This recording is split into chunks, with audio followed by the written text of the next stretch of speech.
excuse me, I just was caught up finishing a couple of things.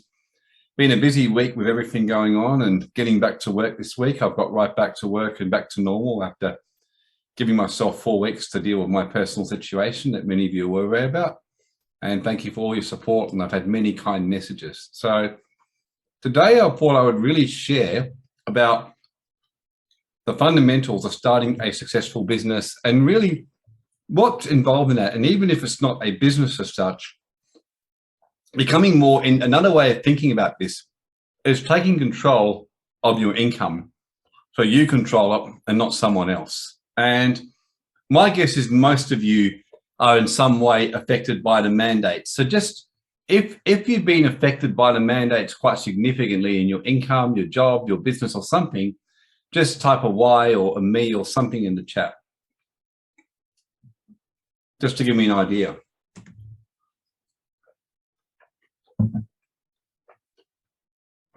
Not yet, but soon. Yep, no, soon is the same.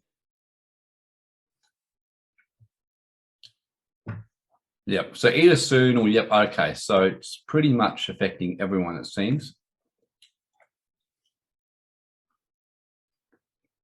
So yes, okay. So thank you for sharing that with everyone.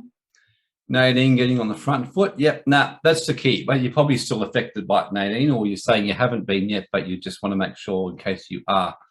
So today I just thought I would share, and this is, like I said, not a selling webinar, to giving back today. That's to really give people some of my wisdom over the years. Because starting any kind of business or making a change, when you actually study the mechanics and the surveys of the most stressful things that can happen to an individual, one of the three is changing jobs or starting a new business. The other one is death of a loved one, and another one is so death of a loved one. Another one is divorce. So I've now been through all three in my own life, and I can attest to all of that. So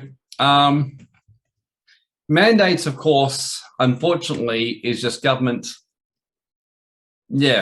getting away with stuff because they know they can at the moment, because by and large, people aren't really pushing back significantly. And I think it's important to see the facts. One of the reasons I've done generally quite well in winning cases and fights and taking things on is the ability to know when you're likely to win a fight, when you're certain to win a fight, when you may win a fight, and when you got virtually no chance.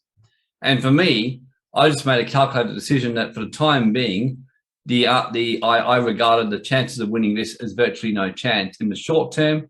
Longer term, I'm a lot more confident that things will change, but in the short term, we're part of a civilization change, a collapse, and everything kind of changing and in some kind of form. So that was the biggest thing which I calculated myself. And unfortunately, because one, in terms of pushing back, when people say there was 50,000, say, at the Perth rally, what's good to remember is it's only 2.5% of the WA population. And this is from the point of view of the Premier, or even in Melbourne, 500,000 is amazing. It is, it's an amazing number, but still it's about less than 10% of the Victoria. Still significant enough to kind of make you realize, but just keeping in mind that in a democracy, that's one of the flaws of a democracy, is the fact that the majority idiot vote generally determines who gets in. And I think it's fair to say that about 60% of the population are complete idiots in some form. And I don't think I'd have any disagreement from anyone here. So, until the idiot vote starts getting affected personally, and that's when you'll start to see real change happening when that takes place. So everything is changing. And this is one of the problems I was saying before. In one of my last webinars, the rule of law was brought in societies to give people security and certainty, because for people to trust an economy, trust a business, trust a government, they've got to know the rules. And generally what they found is people can handle some pretty strict government laws if the rules are fair and consistently applied. Saddam Hussein, unlike what the Western media, for example, would have you believe, it's well known from people I know, he actually was relatively popular and respected a lot by his own people because he made strict laws, but the rules were fairly clear and they were enforced consistently. Cyrus the Great, one of the greatest Persian kings, was also known for that. He was known for being a very fair king, But at the same time, these punishments were known for those, and people knew in advance. They knew for certain things, if you got caught, your skin would be flayed off you, and you would actually be, slowly killed or whatever else. There's stuff like that, some insane punishments, but it was very clear. Singapore, which is regarded as a safe and secure jurisdiction, is known for its flogging people, death penalty, all that kind of stuff. So when there's a rule of law, people have security and they have certainty. So when people know the rules, like even if taxes are higher than they should be, but they know there's legal laws you can deal with, and people go, yeah, okay, we're fine with that, because at the end of the day, we can choose to pay it or we can do it. So taxes is one example of the rule of law. Things like court cases and the justice systems, very important for people to know what's an offence and what's not. And when people don't know anymore, it can become very stressful. Like suddenly one day this is the law, the next day this is the law, the next day you can wear a mask. And the kind of trend that's happening with the violations and the breakdown can be best illustrated by the Kyle Rittenhouse case right now over in America, where that young guy who went and killed two people, in his argument of self-defense, and my reading of the case suggested he probably was right. And the jury agreed with me and with everyone else, and he got let off. Now, lo and behold, there's been black riots, protests. There's been Joe Biden got up and said he has huge concerns with the verdict. You've got certain legal groups saying we want to have this investigated and looked into and whether it should be re-looked at. I mean, that is exactly the kind of stuff that shows you how much trouble society is in when a judgment, a decision made in a rule of law is not accepted. When a woke culture, who, as Stephen Pettit said, who by and large don't actually produce anything, don't have any real moral or ethical code. Generally, societies that have prospered have had a very strong moral code, ethical code, and connection to God in some form, some kind of spiritual basis, beliefs, code of ethics, code of law, and rules that are followed. And you'll generally find people that are freedom people, they by and large have their sense of ethics, they have their set of rules, and that's how they build their businesses. Whereas we're living in a world where more and more this is breaking down and rules are becoming arbitrary. Like suddenly, like, hey, transgenders, for example, just suddenly saying, hey, let's just give them more rights than people who aren't, or let's just change that law, or let's just change this law. So security breaks down. So it's really important that as it keeps changing, it does affect people's psyche quite really significantly. And don't actually underestimate that in any way, shape, and form. So people are leaving their jobs right now or being forced out. But again, I do want to emphasize to you, if it wasn't COVID or if it wasn't these mandates, every publication that I have read back in the last 30 years have predicted that there would be a major shift in civilization, a major change, and an industrial revolution changing and all that kind of stuff. Generally, any kind of major change, there are casualties. So it just so happens it's being sped up by what's going on. So really, this is a time to adapt to change and adapt fast. So for many of you, you're like a baby bird in a nest. I don't know if those of you are familiar, but a baby bird in a nest generally doesn't like to leave it because they're secure. So their mother comes up, gets them, and just throws them out of the nest. And the bird just going, oh, and just falling, and the mother comes and grabs it and keeps doing that until the bird finally works out how to fly. So for many of you right now, you're getting tipped out of your nest and out of your comfort zone. Who here right now could safely say to me, yeah, Warren, I'm being really I feel like that baby bird who's being kicked out of its nest. So that's you. Just let me know who feels that right now.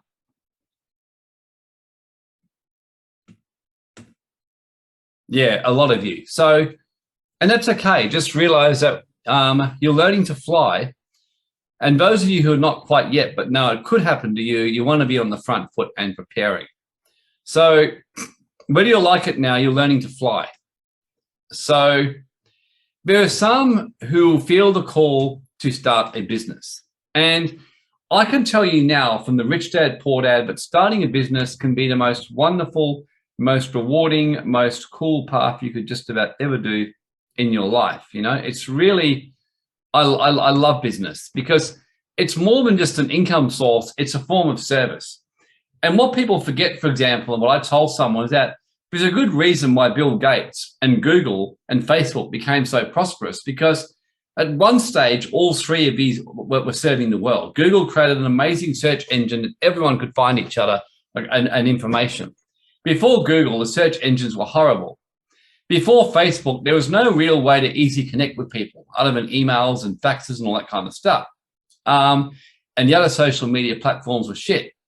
Gates and Apple put computers on everyone's desk. So they served the world en masse. It's unfortunate now that many of them have turned away from what got them to great success. And that's why inevitably their style will diminish, and there'll be new businesses and groups that will rise up over the next number of years, and they will have their day and be gone. But there'll be some who feel this call. And the first thing I'd say to you all is always start, as Richard Branson said, which really changed my life. He said, whatever you do, do it because you love doing it.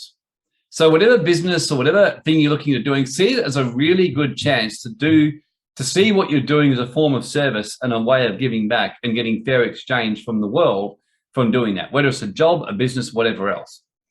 And really right now, this is a big carrot up your ass. And many of you know I like to give very direct language. This is, in a way, think of it like life, the universe, society, giving a carrot up your ass to get you moving and basically change and step into something higher that you may well have been getting a sense for a while but have been ignoring.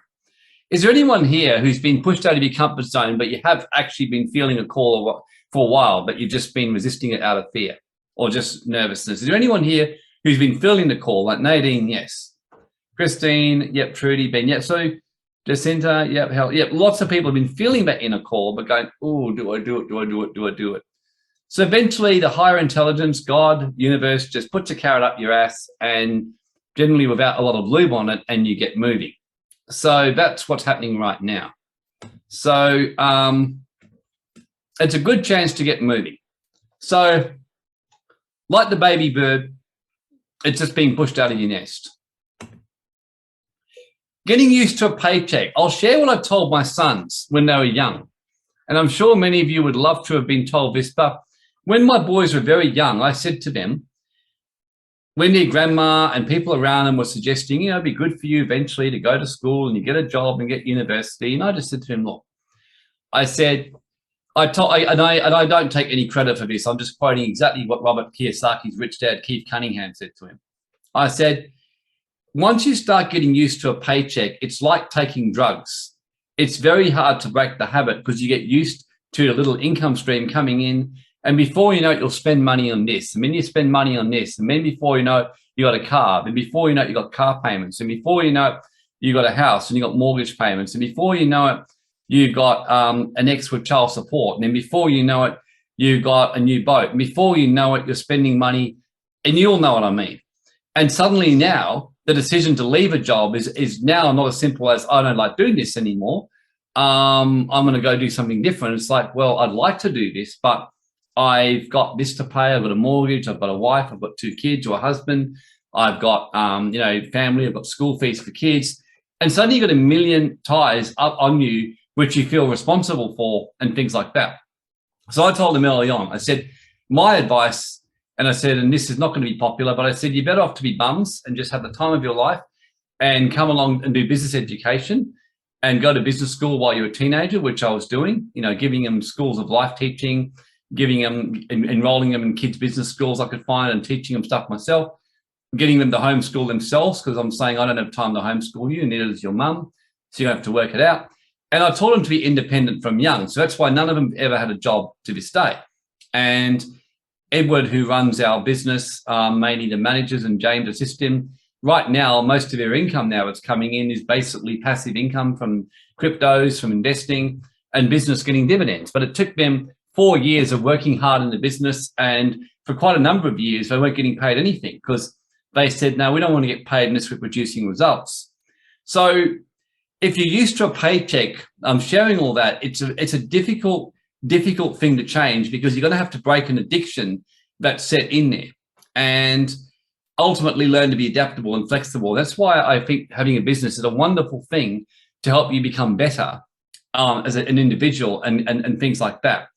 And then when you do get paid, you enjoy the money because you start to see it as service. I honestly don't see myself right now as having a business that I work. I see myself as a service. I love doing webinars. I love helping clients with structures, investments, finance. I get excited when I see a difference in people's lives. I love doing our spiritual courses. I love doing investing. I have fun with it. And I know what it's like. And I've lived poor, I've lived successful, I've lived both sides of the equation. So that's the other thing too, is being used to a paycheck. It's a very hard thing to break. It does get very addictive, like taking drugs, and it compromises your ability to make a free choice. And this is a hard truth that you got to face, and we've all got to face, is that the addiction can compromise your ability, and you got to kind of face that, feel it, and go, okay, yes, for now I've got to accept that I have got limitations, but at the same time, start preparing my life to build myself a little bit more sovereign, so that if any other mandates come in or other rules, that I'm not going to be compromised. Many people stay in marriages with people they don't like anymore because of money and because they've got commitments. Many people stay with partners they don't want to be in for that reason. Many people stay with friends for that reason.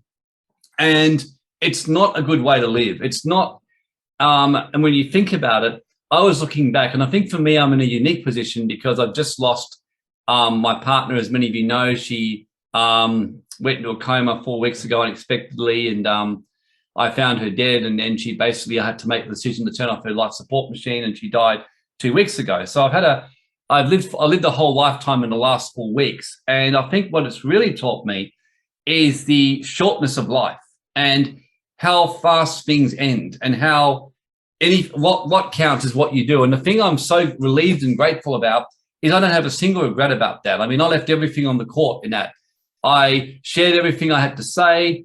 In fact, I'm even, when we do our memorial celebration on Saturday, which I'm doing, one of the things I'll share is one of the first things I said to her when we started seeing each other, and the last thing I said to her were very similar. And, and no, people, look, thank you for your condolences, but look, I've been through my grieving, everyone. I grieved with everything within me for a month. I wept, I cried, I reflected, I felt the loss.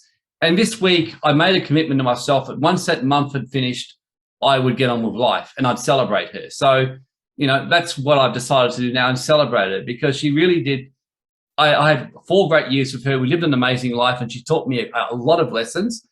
And I'm looking forward to her memorial celebration to share that. And many of you who've walked through my pain with me the last month would see today I'm actually overall pretty good now, because I made a commitment to myself, and I went through the grieving process. I handled things correctly. I got grief counselors. I got support. I made no attempt for any 1 minute to pretend I was doing okay, because I wasn't, but I got there. And likewise, for many of you, that's the other thing I'd mention. Don't have any problem right now if you're struggling or not coping, just saying, yeah, I'm not coping, I need support. Get community around you, get friends around you, get people around you to support you, to nurture you, to feel you, to weep with you, to put their arm around you, to let you express your rage, how you want to go out and, throw something at something, or whatever you need to do. So addiction has compromised the ability to make this free choice. And one of the reasons why prostitutes find it so hard to leave the profession is they get these insane incomes. And I've got a friend or someone I know called Linda Watson, a very admired lady who in Perth runs House of Hope. And they actually help prostitutes who want to leave, but who couldn't previously leave because they were so used to high incomes. And you can't put on your resume, used to be prostitute at Lane Tree's brothel. That's not going to get you another job. And they're used to 5,000, 6,000 or more a week in many cases, and they've got expensive cars and houses. And House of Hope helps these ladies to make the transition out of prostitution, simplify their life, humble themselves, go back to basic living, and get support to get through it. So it's kind of like, for many people in society, we have that self-doubt, and we got used to living on a certain kind of income, and you just got to accept that things can change. And this is my biggest concern for the Western world. I think people in the Western world really want their cake and eat it too. They just want, there's this kind of sense of, I'm entitled to this and I'm entitled to that. And I'm grateful, but I spent a number of years virtually a cripple for 5 years, and I lived very simply, and I learned to live basic. I learned to live day to day. I learned to live simple needs. I had a simple basic car that just did the job. I lived in a very basic house. I didn't have proper air conditioning. We lived in one of the poorest areas in Perth. And honestly, I look back and people say, how was it? I was saying, it was fabulous. I said, had so much fun. You know, I simplified my life. I just enjoyed it. Grace and I had the time of our life. And really all money's done differently is I've got more choices than I had previously. I can just do a few more things and make more of a difference. But really, by and large, my life was pretty damn good. And the time it wasn't damn good was when I started getting caught up in the rat race for a period of time and hiring staff and trying to grow a business and do this and almost trying to build a name for myself. And that was stressful and miserable. So it's a really good thing to get back to that whole thing. And people still do have mortgages to pay. You know, they compare themselves to other business owners and think, how do I do this? And yeah, if you're new to this, it is scary. And a psychologist called Ian Mackey, who is one of my heroes, you know, when I had a complete mental breakdown, he really helped me learn to feel, learn to express my emotions, because now you all hear me release my emotions. But 22 years ago or so, I was a cut case. You know, I couldn't express anything to anyone. I had so much shame and locked up fear and anxiety. And he really taught me to feel, to open up and express my need for support and all the kind of stuff that made me feel like I was a lesser human being. And I was always comparing myself with people.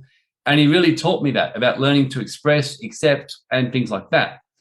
And what he also taught me, though, was he said generally teenagers are very easy to shift because they're still developing their mind. So up until age 24, it's very easy to make shifts because you're still developing your consciousness. 25 to 30, it starts becoming a bit more difficult. 30 to 40, he said, it takes a lot longer. And 40 upwards, it takes longer again. 50 upwards, it takes even longer again because you get entrenched in your energy and your brain. So if you're just doing this now, it's harder for you. And really, kudos and admiration to you if you're in your 50s or 60s and you're making a big fundamental change right now, because it's really hard for you to do that. If you're in your 30s even, it's still going to be quite challenging, but less so, but it will be challenging. If you're in your teens, it's easy. If you're in your 20s, it's kind of, you know, a little bit more straightforward. So it's time to break free from the roadblocks and get away from them.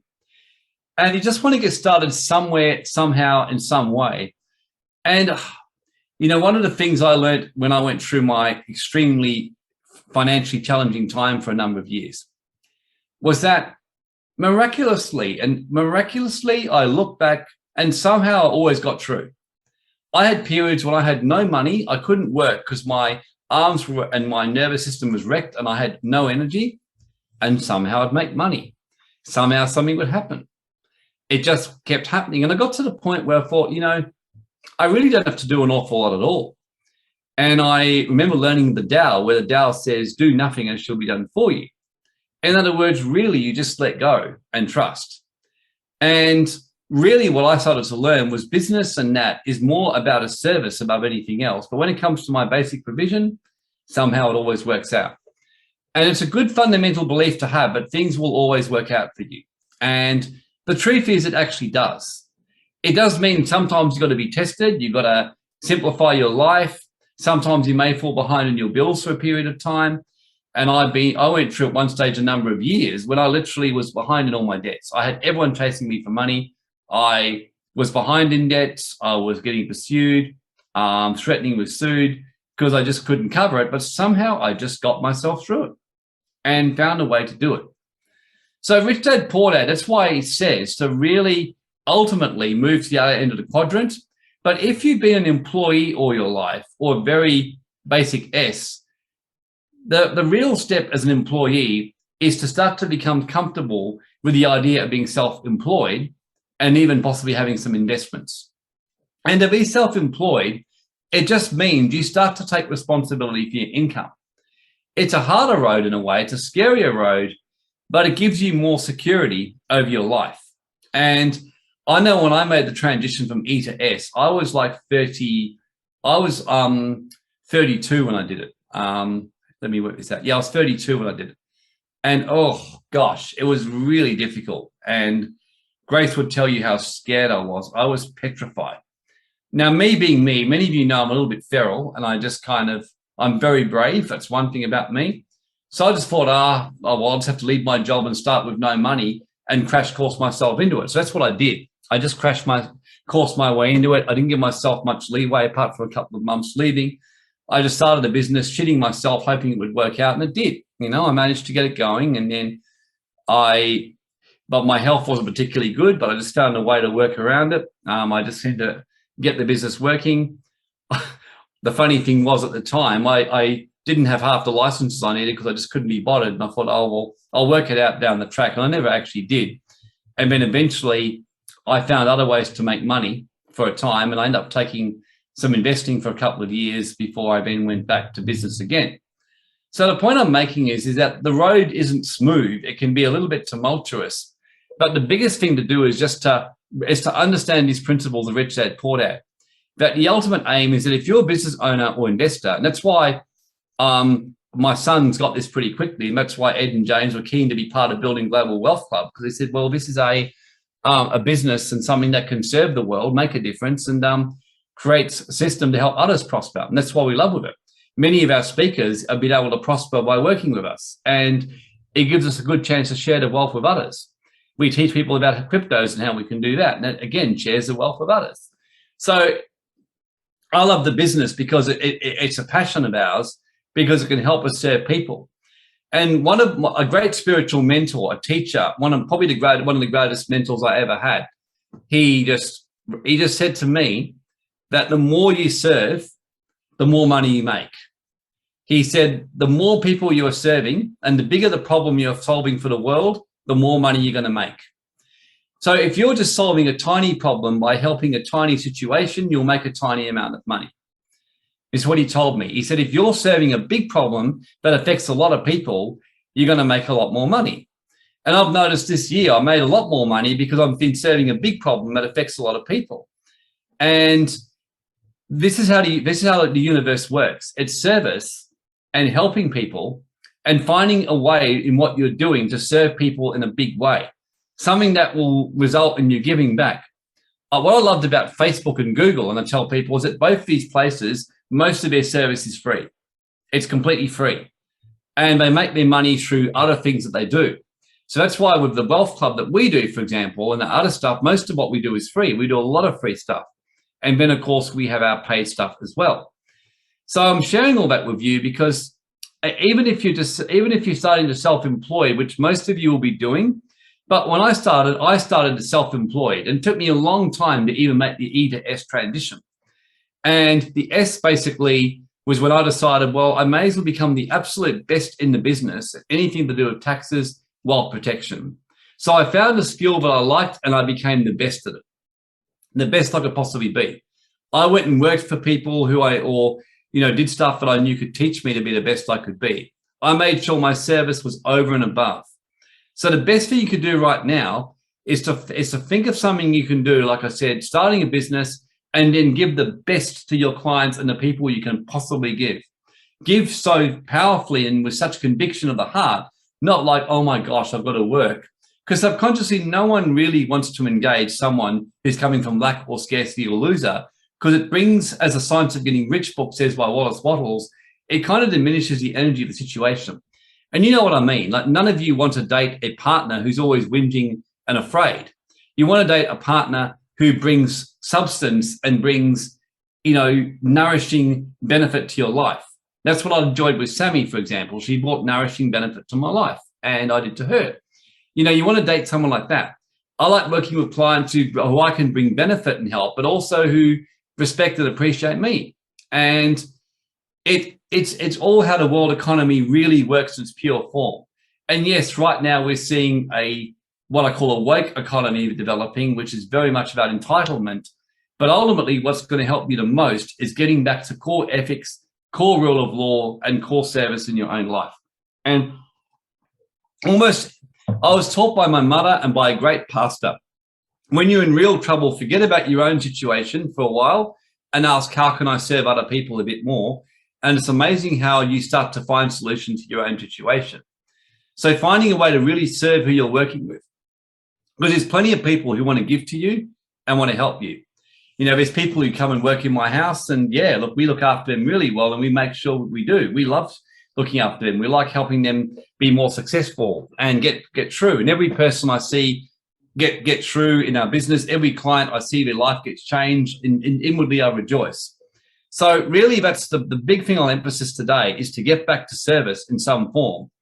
And the business owner is all about serving and about actually giving back and about really becoming also responsible, wise in their business. One thing I was taught in Rich Dad Poor Dad is when you're an employee, you kind of don't really have to think a lot. You just turn up and someone else does all the hard work. And that's the reason right now why society's in trouble. Because most people, your life is like an automated pilot. You turn up, you do your job and don't think about it. All the hard stuff, the financial management, the taxes, the business things, it's all handled by your boss. You turn up home and turn on your light switch and the power, and someone's provided your power for you. You go and you basically turn on your gas and someone's providing your gas for you. You go down and get Centrelink or whatever else, and someone's providing your income for you. But ultimately, who controls your income, your power, your food, your gas, your income source ultimately controls you. And as Neo said to Morpheus, you're basically a slave. And it's actually hitting that hard, cold, painful truth that yes, you're hiding behind your job and ultimately you are a slave. Now, you can be a happy slave. If you're well treated as a good slave, that's fine. You know, you can have a good boss. I was a slave for a long time and I was a happy slave at one stage because I was well treated. But by and large, it's recognizing that fact and getting yourself to a place where you are doing everything you are doing by choice and by passion. So it's a new way of living. So arming yourself with the fundamentals to move forward. So I'm just going to share 7 key fundamentals with you about running a business or starting one, just to give you a bit of a hand. And like I said, obviously there's more to it in this webinar. It's really just a bit of a hand for everyone. And hopefully you'll at least go away with something from this webinar today. So financial literacy, number 1, that is so important.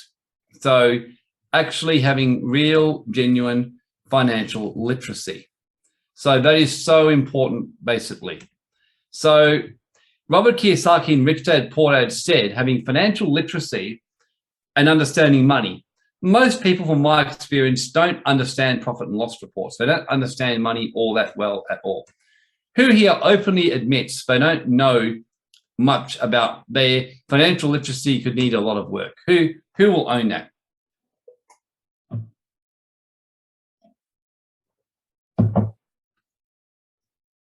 A few people? Okay, great.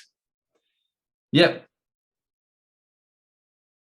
It's a good thing to understand and master and get on top of. So financial literacy.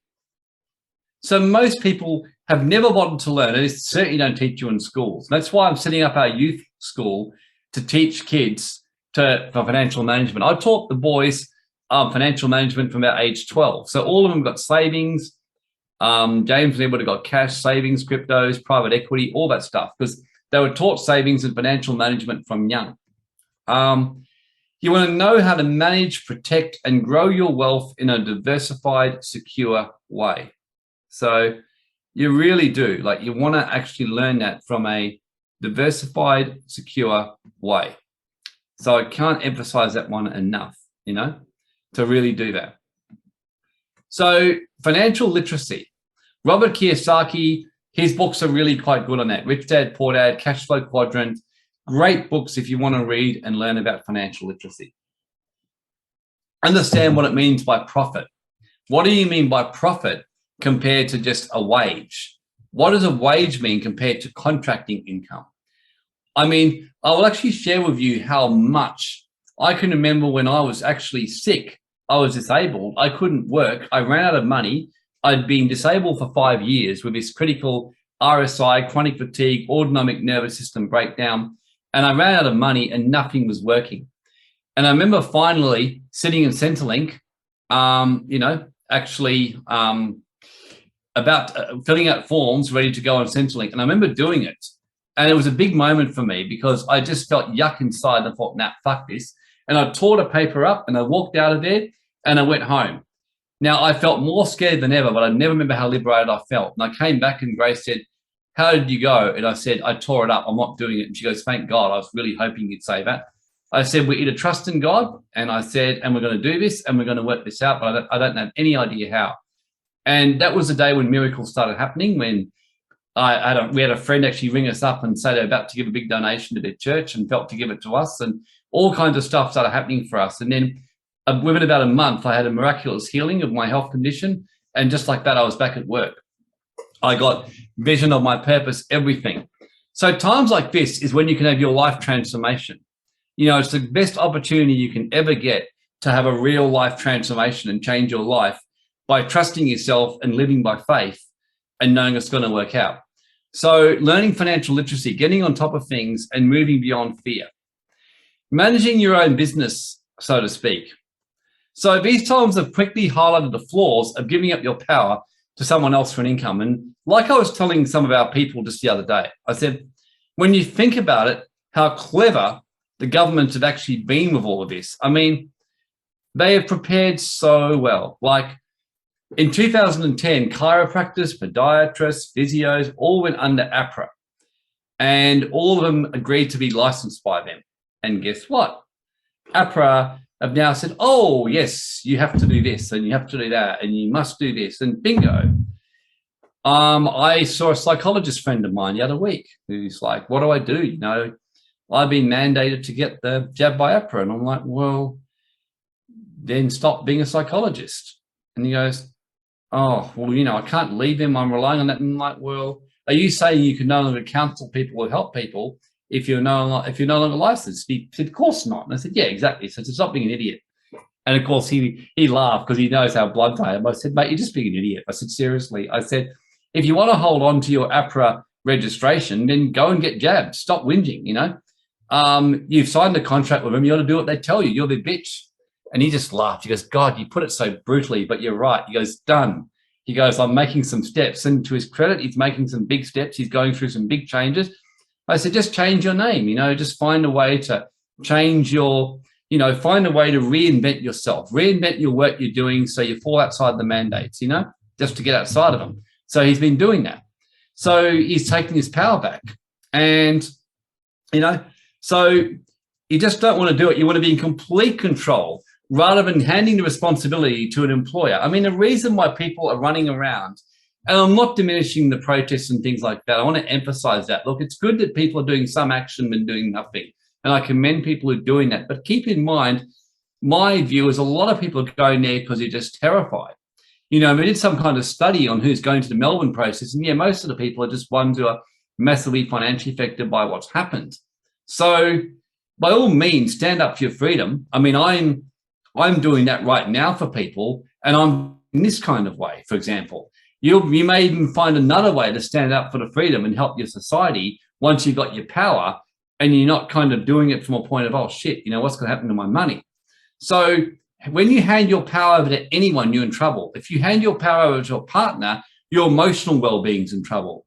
If you hand your power, and many of you know that. I mean, I've been in some not particularly great relationships, and I'm sure most of you have. And one thing that helped me is I've been able to walk away from it. As soon as I've realized I've given up my power, I've been able to walk away no matter how much it's hurt me to do so.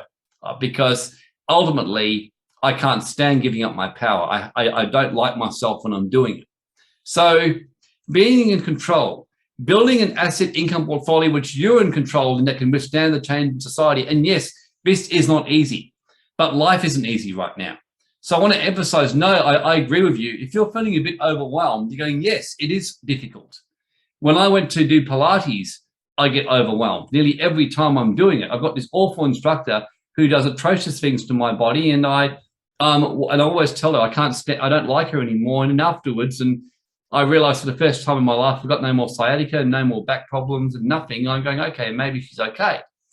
And yeah, literally, I had years of back and sciatica, no more, and I tell her, unfortunately, I have to actually commend you for doing that, even though you're, an awful individual. And I said, I'm convinced you have an evil twin sister. And I think that your normal self's really bad and your evil twin sister just turns up and makes it 5 times worse. And today was one of those workouts. But I do it. And as I told her, unfortunately, I'm the dumb one that keeps turning up, and we laugh about it. So the point is that the best way to get through is see it as a boot camp and start to learn these things you don't know that well and you've avoided putting off because it's too hard. And yes, when I first started learning all this myself, I was getting headaches and right now I'm going through the awful journey of being the most impractical guy right now in Australia, but lives at this current moment, and having to learn how to understand a camper trailer, understand practical things. I still can't light a fire properly, and I'm having to learn all this kind of stuff. So as I said, if I can do that shit, people here can certainly do and learn the basics of finances, income, and things like that.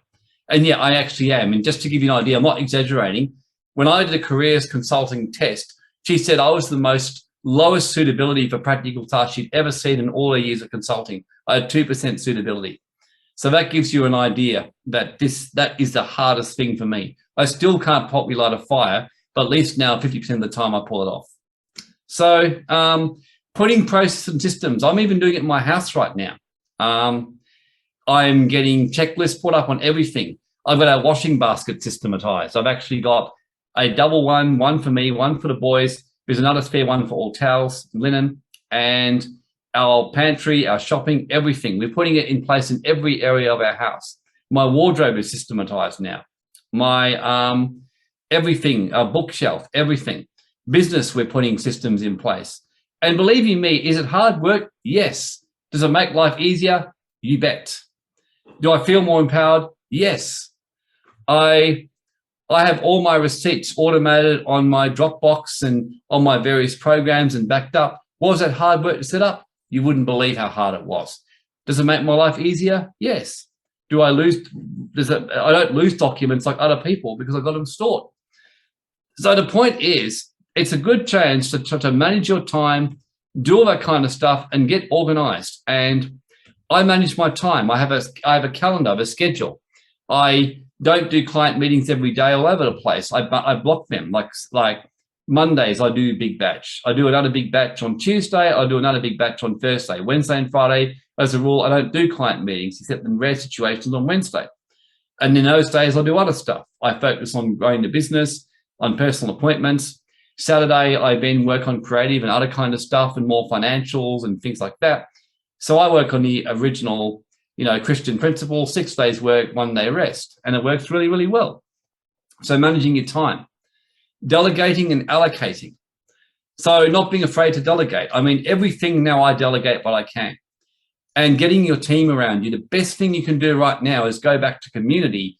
And if you've really been affected by this and you're like, how the heck do I start a business? Well, find someone and do it together. Share the wealth with someone. My cryptocurrency investing now, my personal trainer has jumped in with me and my son. I come up with the opportunities. He does all the research and organizes the protocols, and my son manages them all. So we're all doing our strength and we're just sharing 1/3 each. Did it originally cut my profits? Yes, but in the long term, it's freed up my time to do other stuff. So delegating and finding other people around you to work together with. If you're brilliant, if you're a risk taker and an ideas person, you probably need a really good, organized person in your life. If you're very administrative, organized, you probably need someone who's a risk taker to get you moving. So with me, I'm a risk taker, as you probably noticed. I'm brave. I just go and I do shit and I just give it a bang. And so I need people in my life to organize me, keep things organized and keep things moving. So getting some kind of business goals roadmap, in other words, something that will actually help you get a bit of a plan together. And here's where I'll make your life easier than most people. Most people would kind of tell you this stuff and you go, oh, I'm not like that. I'm not like that either. My way of doing it is just to get a big picture. I know what I want. Like when I was doing the Global Wealth Club, this is what I will do. When I was first being a lawyer or being a contract kind of financial person, I go, yep, this is what I'm doing. So you might be as simple as, I'm doing a cleaning business. I'm going to clean people's houses, but it's more than that. I'm going to bring amazing ambience to people's homes by eco-friendly cleaning that will actually give people a really amazing kind of experience in their home. And I get that right now. I've got 3, girls who come over and they've done that for me, and I can see they take their work seriously and they love it. And you might have that as your goal, like eco-friendly, that will actually help people have an amazing ambience. If you're doing something else like caring, I will be an amazing carer, for you, for your house, for your kids, babysitter, but will be more than a babysitter. I will give you an amazing experience with your kids. I will have fun with them. I'll do child-friendly stuff. I've done some Steiner background or I'm studying it right now. and I'll actually not only just babysit, but I'll do some kind of fun activities to help them. You know, finding a way to do something that makes it fun and that actually helps people. That's what I tell people. If you do that, you will actually find your business, suddenly you start to get excited about it. And it's not just like, oh shit, I've got to get a job or I've got to get a business. I mean, none of you, when you were growing up, were thinking, oh man, I hope one day I want to hit my 30s or 40s or 50s that, you know, I've got a mortgage and I've got an ex and I've got like, you know, a few kids running around and I've, you know, got a car or payments I've got to make and then I have to do some shitty job. I mean, that'd be a really good life to create for myself. I would be very surprised if any of you that was your goal. You just fell into that by not taking action. So see this as an opportunity to make some changes, you know. No, Mike, I'm not teaching Steiner. I just gave it as an example. But yeah, I know a bit about Steiner, but I don't teach it. Automation, artificial intelligence, and that was hard for me to do. I'm not very good at this kind of stuff, computers by nature. I don't like artificial intelligence, but I thought, you know what? It's the way the world's going. I've got to get used to it. So now we're using all that stuff. We got used to automation. Okay, the third one, and this is probably the most important of anything else, is mindset. The one thing that helps me, you probably worked that one now, I am really mentally tough. It's one thing I'll say. I have many weaknesses, but mentally I'm tough. I mean, I can deal with stuff quickly. I can adapt quickly. I can accept difficult things very quickly. Last year, as soon as I saw COVID hit, I just calmly said to our family, we're not traveling for a long time. That's it. And I never grieved about that one for a minute. People said, do you grieve? I said, no, it just is what it is. And let's just get on with life and adapt to it. But eventually we'll be traveling again. I mean, that will all change. But just for now, just let go of all your dreams. Let's get on with things. So the best mindset could be right now is, are you affected by the mandates? Yes, you are. Is it likely to change in the near future? Probably not. If it does change, wow. But don't live on the hope that a guy in a white horse is going to come riding in and make Mark McGowan, Daniel Andrews, and Anastasia magically disappear and appear in shock in Nuremberg, ready to go on the gallows or anything like that, or in chains. That's not going to happen, you know, not except in a video game. So the best thing to do right now is adapt to the world as it is, not what you hope secretly in your fantasy it would be. And too many people right now making decisions of fear, blaming things outside of their control and not changing the situation. And again, I'm not saying don't do something about it. I mean, I am. The fact that I teach these webinars and do lots of it is my way of empowering people. Because as I said, if I can help people find their power and get economically self-sufficient, governments are going to go, oh shit, we've lost all of our good workers and our public health system's a mess and this is a mess. We'd better kind of do something about this. And then miraculously, some new science will appear that says everything's okay again. You know, that's what would happen. So that's my way of solving it. So but many people are just using it as an excuse to avoid taking action. So recognize the problem, take real serious responsibility for your actions as a sovereign individual and change what's in your control. So work out what you can control right now and what you can't. You can't control what Mark McGowan, Daniel Andrews, or anyone else is doing. I mean, right now, unfortunately, we live in democracy, which means idiot vote prevails. So right now, what you can do is change what's within your control and start business or find work that's going to be of a kind of work employer or someone that is going to be awake or be switched on to your values and that can even possibly mentor you and help you to grow. So even if you're not ready to start a business today, you could work with someone who actually helps mentor you, like I did with Brett Davies years ago, and guide you in your world and is committed to your prosperity and success and will rejoice with you if you outgrow them. That's another thing you can create. So your mind determines your actions. So mindset is everything. Someone once asked me, Warren, if you could give one tip to someone starting a business as to what's important, what would you say to them?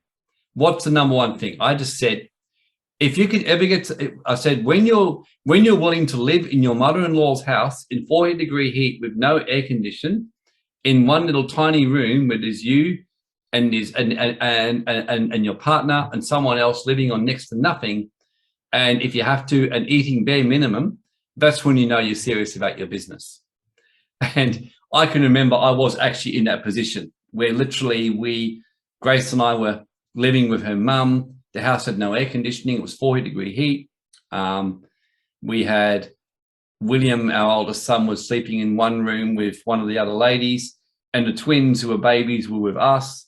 We were crammed in like sardines, and we just used to laugh about the whole thing. And I remember saying, well, we'll keep doing this because it's kind of reminding us how important it is to get our business working, because to get enough income so we can leave this situation. So being in pain reminds us. Whereas too many people want to kind of stay in comfort, you're better off to be in a tough situation to remind you that, hey, I've got to keep my ass moving. So mindset is everything right now. Don't be afraid to simplify your life, go basic, live within your means, and then see a reward as you start to bring in the money and take entrepreneurial action that you can go, great, now I can start to reward myself. My rule is, as our income grows, we always take some of it for ourselves for more fun, and some of it goes into savings and investing. Mastering the art of sales is really important as well. No matter what you do, life is a sales pitch. Like if you're trying to convince a doctor to give you a vaccine exemption, that's a sales pitch, as some of you would have found out. If you're trying to convince someone to go on a date with you, that's a sales pitch. If you're trying to get a job, that's a sales pitch. If you're wanting to win a client for your business, that's a sales pitch. Everything that we're doing in life is sales. And learning the skill, Robert Kiyosaki said he was the worst salesman on planet Earth. And when he started working with Xero, he literally was their worst salesperson. They're about to fire him. Unfortunately, they gave him one more chance and he became their best. And when I first started selling, I was hopeless at it. I couldn't sell anything, but I got better at it. So mastering the art of selling, of influencing people, it's a good skill to learn as well. And if you're going to do business, you really want to do that.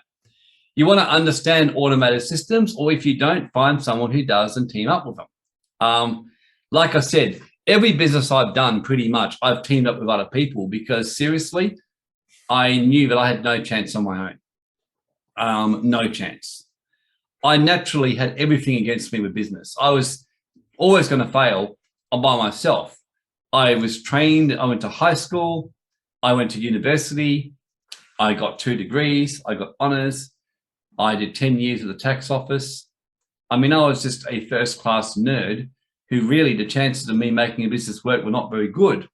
And I knew the odds were against me. I was realistic. So I knew, and the first 2 businesses I started failed dismally. I actually went broke in both of them. So I had to start another time.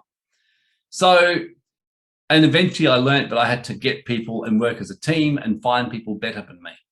So the road to success isn't always easy. And that's why I just want you all to know. I mean, all of you, most of you now seeing me with business going really well. And it could be easy to think, hey, it's all very well for Warren to say all this because he's floating pretty well. What you don't see is, like I said, 5 years where I was virtually disabled, in so much pain, as Grace would tell you, with no painkillers working, that I'd having to learn to get by with natural eating, lots of stretching, various other things, learning to type for 10-minute intervals till my arms went on me, then take a break, a special cushion because my muscles around my butt were so jammed up, literally, that I couldn't sit without being excruciating pain. That was 5 years for me. And then after that kind of stuff, it just seemed like when I started business, I really didn't know what I was doing. I failed dismally in my first 2 businesses, like really failed good and proper, to the point I was actually quite broken. And I just said, no, I don't care what it takes. I'm going to do this, but where am I going wrong? And I had to go and learn a whole lot of things differently. I had to learn to take my natural brave, insane bravery, because naturally I am brave and insanely brave. But I realized that was a downfall for me because I was taking stupid risks that I really didn't need to take. So I had to change my whole personality and who I was. And a great spiritual teacher, Neville Goddard, says, people tell you should just be who you are. And he says, if you be who you are, you'll keep being an idiot. And I think there's a lot of truth in that. So if you've been an idiot with your finances and to date, you want to be who your core personality is, but you also need to learn to grow yourself beyond who you are and take on different traits. I remember being taught at one stage, or hearing it being said, about guys who have bad runs in dating, who are always nice guys. Well, you have to actually learn to build masculine strength, as an example, which shows that, yeah, you're nice and kind, but you've also got strength and you're not a pushover, as an example. And that requires a big fundamental change for a lot of men to do that kind of stuff. So equally for many people, if you're not naturally very organized, you've got to learn the skills of organizing. You've got to develop a weakness in you where you become better at it. And even if you got people around you who do it for you, you get better. I got better at it. I got trained and sat down and I was taught how to build online systems. I learned how to outsource and manage offshore staff. I managed offshore staff when I was a terrible manager. But I made it work. I learned the skills. And now when I've got people to do it for me, though, I understand how it works because I've learnt that stuff. So that's the other thing. Learning the skills and taking on the things that are not easy to do is what's going to get you through. Most people want to do what's easy, and that's why they're in the mess. So don't be afraid to do the hard things. One of my little exercises that I do to remind myself is that I regularly go swimming in ridiculously cold water in the ocean in the middle of winter, just to remind myself that life isn't always easy. And often you'll do things you don't really want to be doing, but you know will bring you a greater good. So that's probably my biggest thing I'd share with business. Sales calls and making sure people are a good fit. That's something that we find that there's no point running around. And when you've got a desperation for money, you start becoming a beggar and you end up compromising yourself.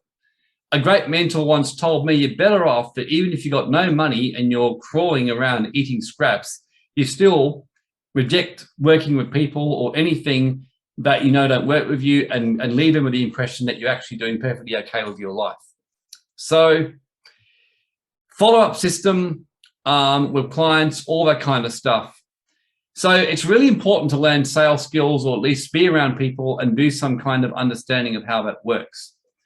If you're in business, lead generation and marketing, and again, it doesn't mean you've got to go and do all this, but like if you decide I'm not going to go generate my own leads, at least you got to know where your leads are coming from or where people are coming from. So if you're a cleaner, for example, your leads could simply just be, like many people have joined our Perfect Weight business group on Facebook, and that's kind of where leads come. They can put it up there and people come and they apply for jobs or things like that. So lead generation, like clients, if you're a cleaner, about getting customers, it could be word of mouth, it could be on a Facebook group. Whatever your lead generation is, understanding them. And I emphasize to people that you want to stand out from the crowd, whether you're in business or whether you're actually in your job working. You want to stand out from the crowd because there's so much noise and rabble right now. So let's just say, for example, you like you're basically working in healthcare. Well, do you stand out from the crowd? I can remember asking myself with taxes, do I stand out? If you're a cleaner, what stands you out? I can remember seeing this lady in our group who did that. She actually said, I'm an eco-friendly cleaner who makes your house an amazing ambience. I mean, I actually tried to hire her straight away, but she was booked out and she charged way more than anybody else. And she was booked out, like completely booked out, couldn't take me on. Otherwise, I would have taken her on straight away because she came and helped me out once as a favor. And she was so good at what she did. I was like, please, can I hire you? She said, no, I'm literally booked out and I've got a waiting list. So this is just as a favor to help you out. So she found a way to stand out from the crowd. So really, that's probably my number one big thing that will help get you clients and get people come to you, is something that stands you up from the crowd, a point of difference. Global Wealth Club, where we are a point of difference, for example, is that we actually we show people sovereignty in all areas of your life, and we do it and financial stuff, and we go way outside the current existing system. We're out of the box and we're awake. That's our point of difference. When I was doing tax planning with WealthSafe, the point of difference was we did offshore planning, foundations, and all the stuff that no one else was doing. And we targeted small businesses markets. So in your marketing and letting people know, and keep in mind, even if you don't have a business with clients, if you're just starting out, and even if you're sole self-employed, you've still got to think about all of this. Because self-employed people, you've got to be getting in clients. That's your lead generation. You've then got to be able to convert your clients when they come through. So what is it about you that makes you really good? And as you get better at what you do and develop your skills, you can charge more for your work and for your business. Like this eco-friendly cleaner was charging more than anyone, but she could because she had this amazing products, and what she did with the house, I was just like, wow, this is amazing what you've done. Just the ambience, the essential oils, the smells, everything. All stuff that probably cost her a little bit extra, but not much, but made such a difference to the house, like such a difference. So everything, your products, your service, really what I'm saying is commit to excellence in your work, in what you're doing, and you will find it will step up more. If you're a cleaner, for example, and you're good at your cleaning, you'll get more clients. And in fact, this other lady, she could easily take on more cleaners. You know, this is what I even said to her, gosh, you should take on more cleaners. And she said, oh yeah, too much work to train them all. But you know, she could easily do it. If you're running some kind of admin or, you know, administration organizing. I mean, we had a lady come around our house over the last 6 weeks, and what she does is comes around for 3 hours every day. So 3 hours once a week, and she organizes our house. Like she's organizing things, setting up checklists and systems. That's her business. People hire her, come in there and organize their stuff. There's plenty of people like me who stuff disorganized and didn't have, and wanted it more organized and didn't have time to do it. So that's another example of someone who found a way, solved the problem, charged a bit more than the market because she did it well. My styling, my clothes, Liz Hartley, who I got to come and do my style design. I heard, I mean, again, because she's so good at what she did, people all saying on Perfect Weight Business, Liz Hartley's the best. And I spoke to Liz and I couldn't agree more. And she charged me more than other stylists I'd used. But her excellence, and the thing that impressed me with Liz was the quality of her offering was different. She was quick to get back to me. She gave me a very efficient system. She gave me a website that clearly showed me what she was about, her different packages. And she gave me a clear system, like you got to pay me 50% of the payment before I come and see you, and then the rest you pay it after we finished. I'm like, okay. So it was clear, direct, concise, very systematic. She told me what the result I'd be getting. She said, I'll be coming to your house. I'll be going through your wardrobe. I will spend about 2 to 3 hours. I'll reorganize it with you. We'll remove any clothes that aren't congruent with you. I'll work out what you need to get with you. We'll do a list. I will then go down to the shops. I'm going to pre-shop for you. On the next day, you'll turn up. We'll go straight through all the shops, and all the clothes will be out there ready for you to try on. You will try all the clothes on, and then at the end, we'll sit down, have a coffee together. We'll pick the clothes, and you tell me which ones you want. We'll then go and purchase them. Because I've got lots of stuff, I can get you a bit of a 20% discount on most of them, and then you can go away with your clothes. Now, I don't know about you, everyone, but how clear is that? I knew what I was getting, and everything she told me, I got. And I've just been raving about it. I've put my son onto her. I put my other son onto her. I've told someone else I've got to go see her. She runs a business mentoring program, which she's now brought in as well to help people improve their branding. So yeah, she's just growing her business at a rate of knots. But you can see what she's done is she's solved a real problem for people, like a real problem for people like me who really don't want to go around buying my clothes. And want some help to get really good styling and photo shoot and things like that. So you can see that's another business idea. Like some of you might naturally, you know, there may be someone here, you're amazing at picking clothes or interior design. You can just get out there and let people know you're doing it. This is one that most people don't like. I'm very big on because I was an accountant and lawyer, and this has been the thing.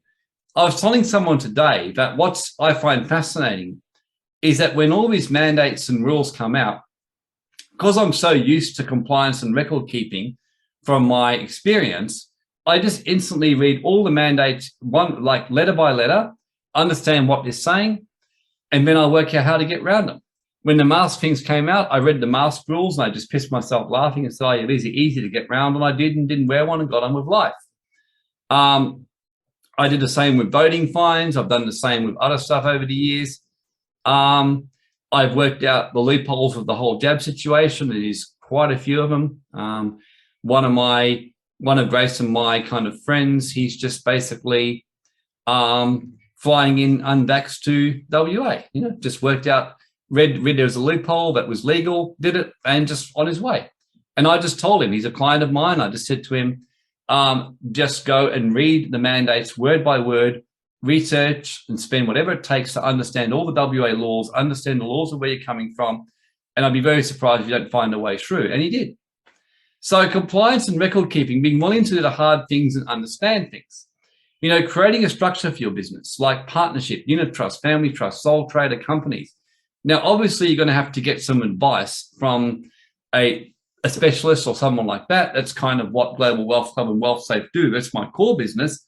But yeah, getting some advice on your structures. Like sole trader is these two are a terrible structure. These, if you get sued or the government finds you, you're stuck with it and can go bankrupt.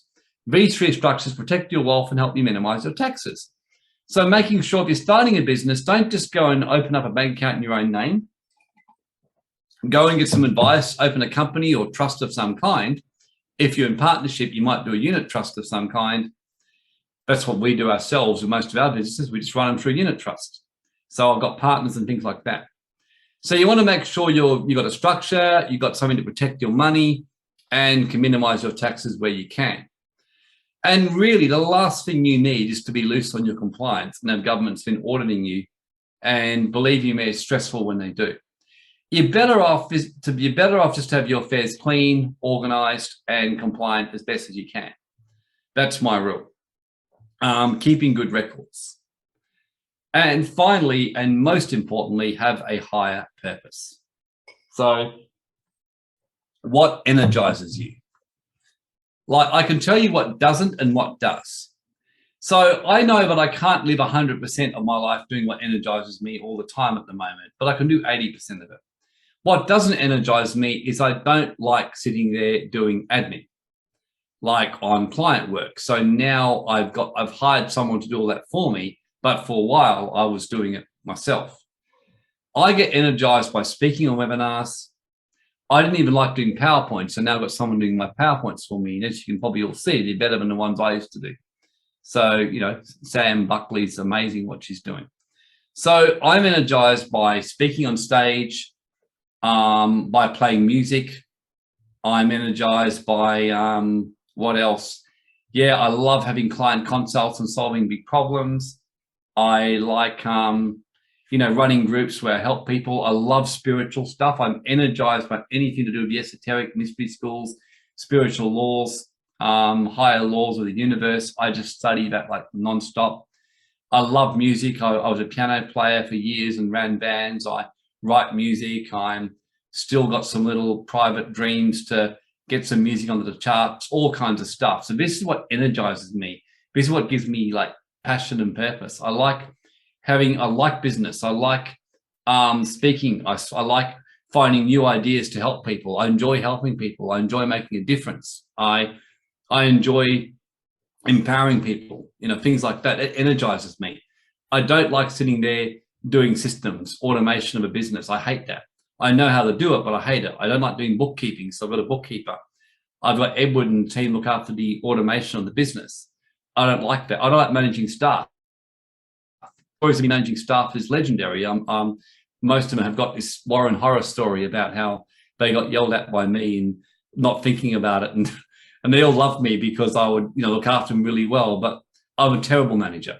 So now they all love the fact that my 17-year-old son manages them, and they all think he's wonderful because he's very process driven. So I know what energizes me. So you just want to know what energizes you and what inspires you and what you enjoy doing. One little tip I could give you there, if you haven't done a careers test of some kind, go and do one. When I was leaving my job years ago and was scared in the business, I went and got a careers test with an expert. And I found out my personality and my suitabilities by an expert. And that was the best thing I ever did. I learned that certain things I've been doing all my life, I hated doing, like legal work and documents. I didn't actually like doing that. Whereas I found out I loved marketing, I loved advertising, sales, and business. So getting a good personality test like the DISC profile, is a really good idea. I personally like the DISC profile. I think I'll just put it in the chat. I think it's really good. Another quite useful one is Roger Hamilton's Wealth Dynamics. I'll put that in the chat.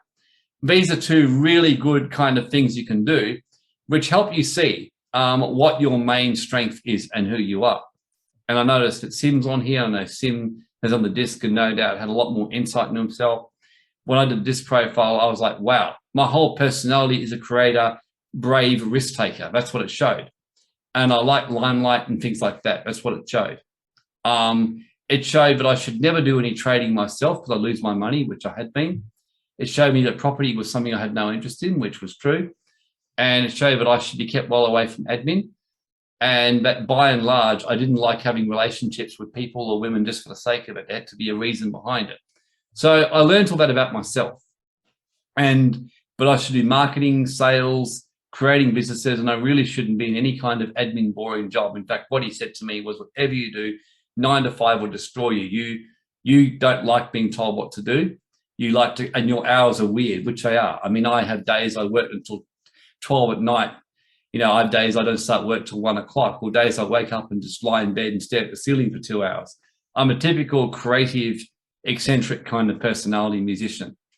Sometimes I just go and play Time Zone and do completely random video games for no good reason, So yeah, I live this really random life. And when I do that, I prosper really well because it's me.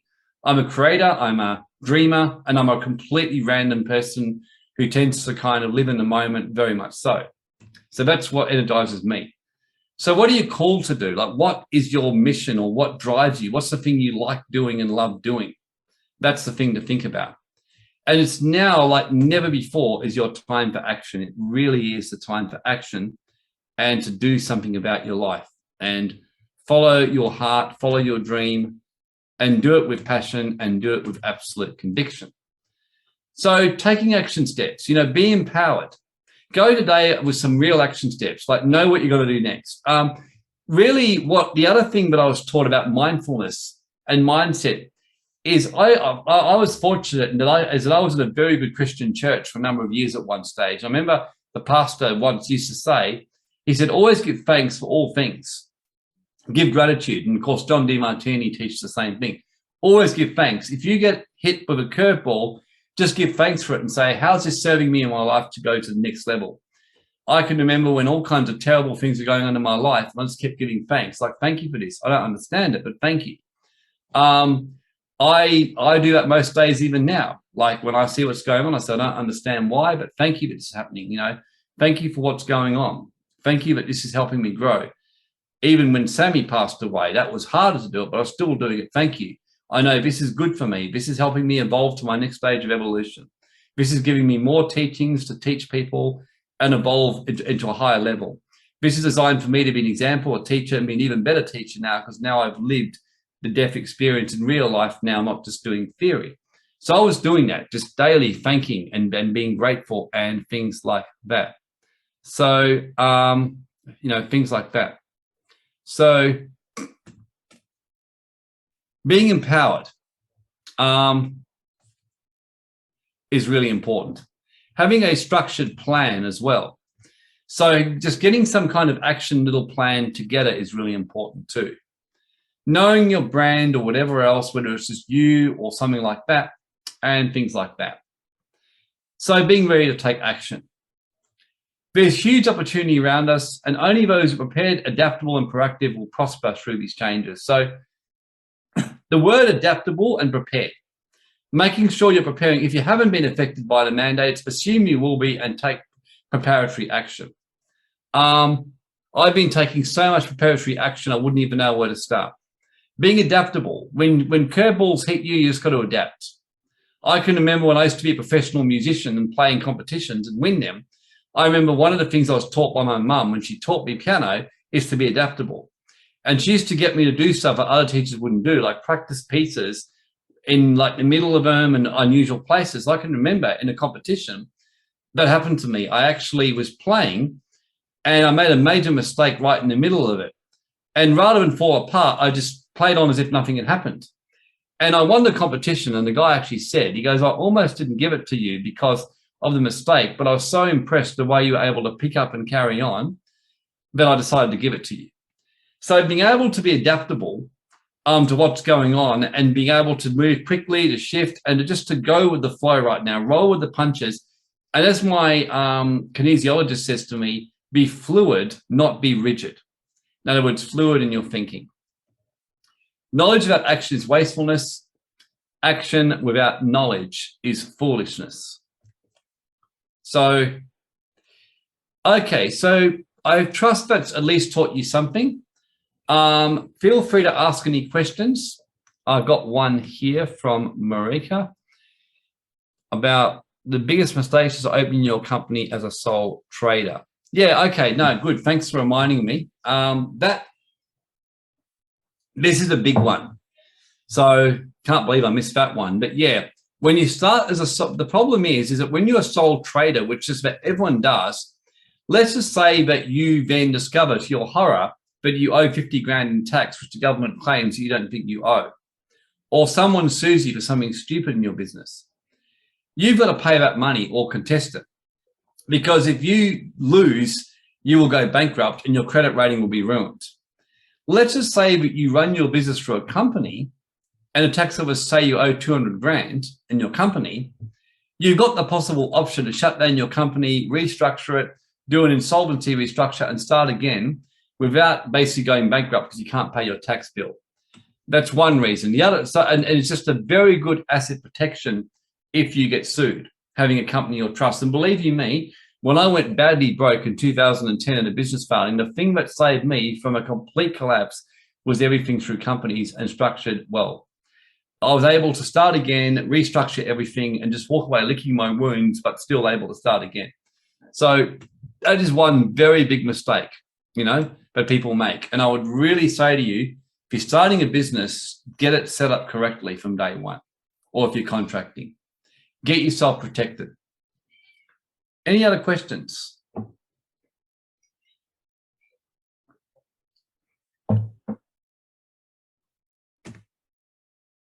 Miss T69, how to protect the government overreach, especially in regard to fines for staff?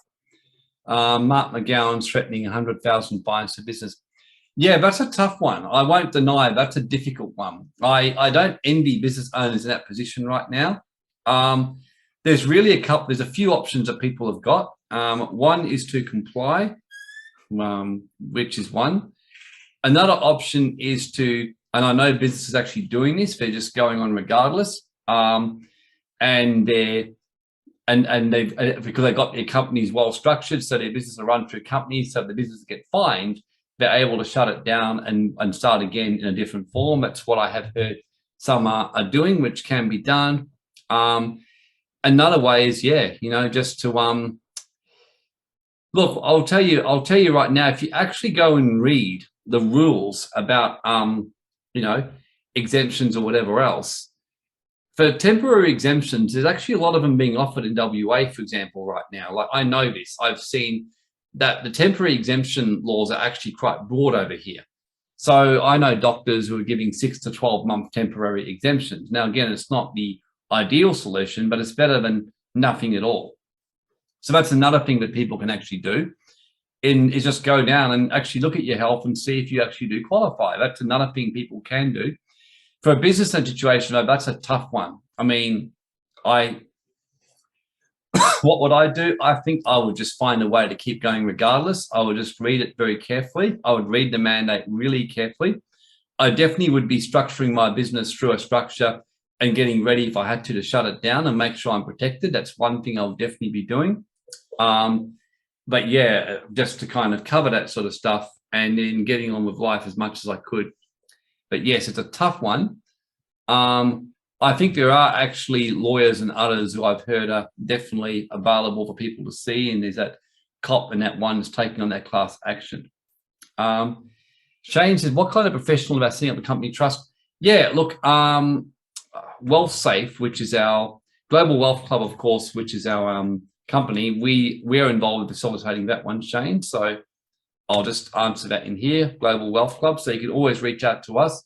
If you go to our membership site and you complete the form, we can guide you and facilitate you in the right direction on that one. So generally an accountant or just someone who's a specialist in protecting.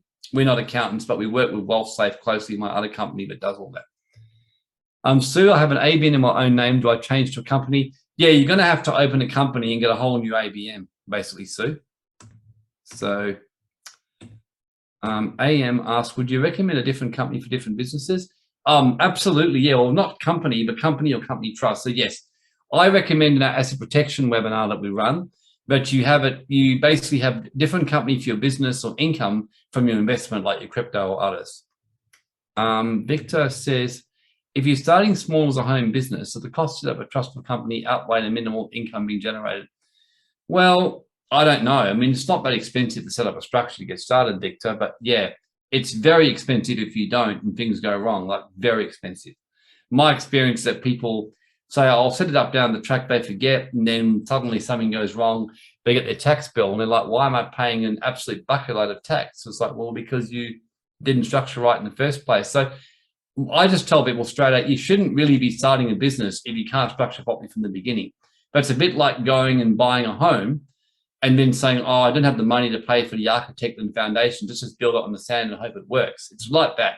So I'm generally pretty blunt with people on that one. I'm saying you shouldn't start a business if you can't structure properly. Yeah, it's like building a house on a block of sand and hoping it works. Kat, if you set up a company, do you still pay yourself as an employee of your own company? Yes, that's one way to do it. Pay yourself as an employee. If you set up a trust, you can distribute as beneficiaries. Yeah, so you can still pay yourself from your structure, Kat. Yes, in one form or another. I know we've got another follow-up meetings, so you can always discuss more about that, but yes. So any more questions? Otherwise, what would be great is for everyone just to type in your greatest learning from today's webinar. Like, what's been the most helpful, greatest thing that you've learned today?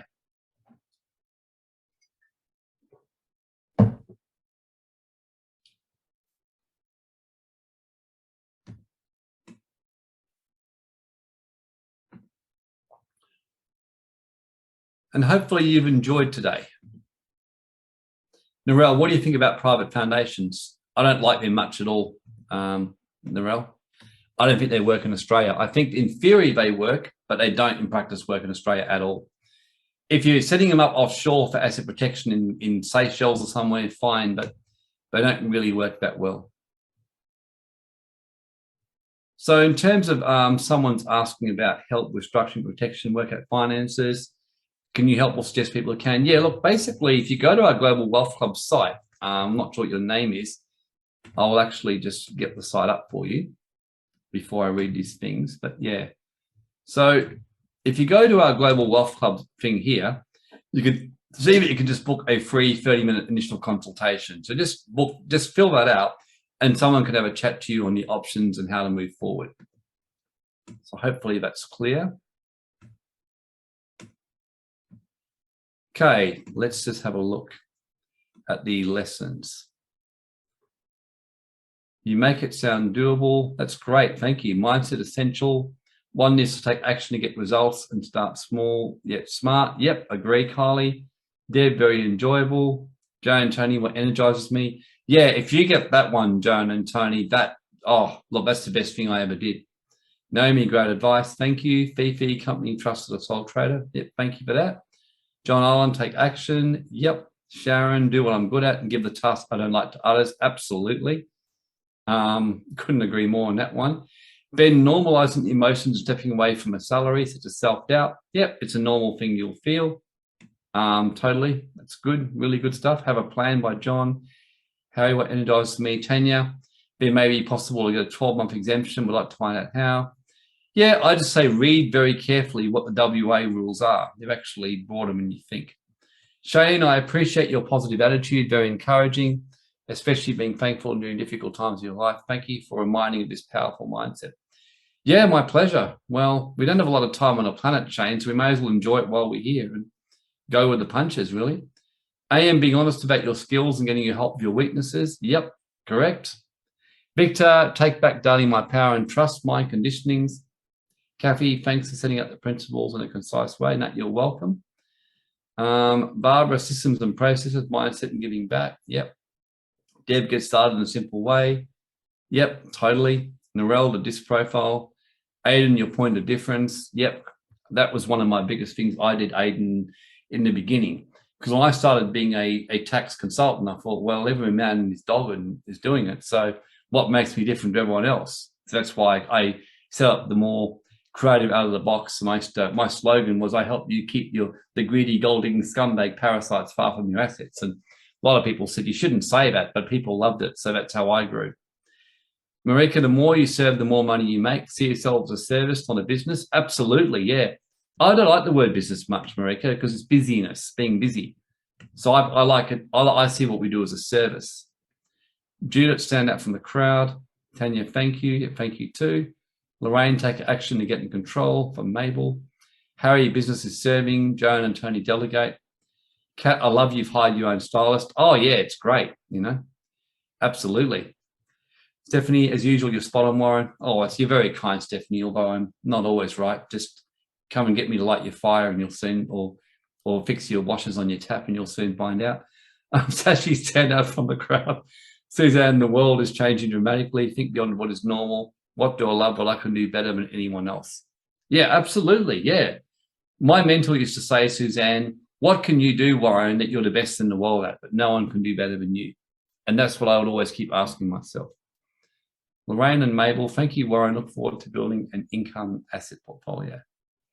Stephanie, I'm in business, Warren. You gave us so much tonight. Thank you, Stephanie. No, look, my pleasure. And like I said, obviously it's not exhaustive, but I'm really glad it could bless you and help you, and hopefully everyone can go away with something. So have a great night, everyone. I'm off to have a relaxing night or go to time zone or something. And Nadine, thank you for doing this. And I'll see everyone later. Daryl, putting people around you to fill for your inability. Yep, that's really good. I'm Matt, about the new requirement to register for director ID now. I mean, in negative implications, well, they set up the company, Matt, so you got to do it. It's that simple. Otherwise, don't have a company, but it doesn't really bother me myself.